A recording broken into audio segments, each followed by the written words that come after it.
ഇല്ല. ദാമ്പത്യമെന്നാൽ മനോഹരമാ. അനുവദിക്കപ്പെട്ട ഇണയിൽ ലൈംഗിക സ്വത്തിന് കൂലി നിശ്ചയിക്കപ്പെട്ടതാ. അനുവദിക്കപ്പെട്ട പെണ്ണിനെ ചുംബിക്കപ്പെടുമ്പോ നിങ്ങളുടെ പാപങ്ങൾ പൊറുക്കപ്പെടുകയാ. അനുവദിക്കപ്പെട്ട പെണ്ണിന്റെ കാലിനിടയിൽ നിങ്ങൾ സുഖമെടുക്കുമ്പോ നിങ്ങൾക്ക് റബ്ബിന്റെ ബർക്കത്ത് ലഭിച്ചുകൊണ്ടിരിക്കുകയാ. കാരണം അവൾ നിനക്ക് അനുവദിക്കപ്പെട്ടതാ.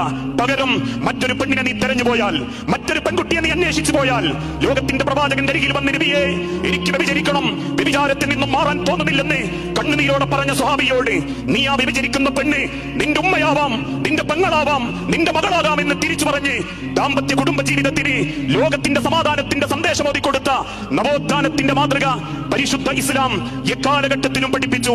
മനുഷ്യന്റെ ശരീരത്തിന് അവന്റേതായ പ്രകൃതിയുടെ ആവശ്യങ്ങളുണ്ട്.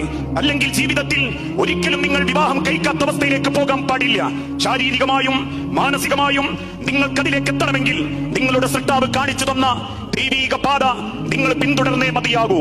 ആ പിന്തുടരുന്ന ദൈവീക പാത ഒരിക്കലും സമൂഹത്തെ ഭിന്നിപ്പിക്കാനാവരുത്, ചിത്രതയുണ്ടാക്കാനാവരുത്, സമൂഹത്തിന്റെ ചൂഷണത്തിനാവരുത്. ഇന്ന്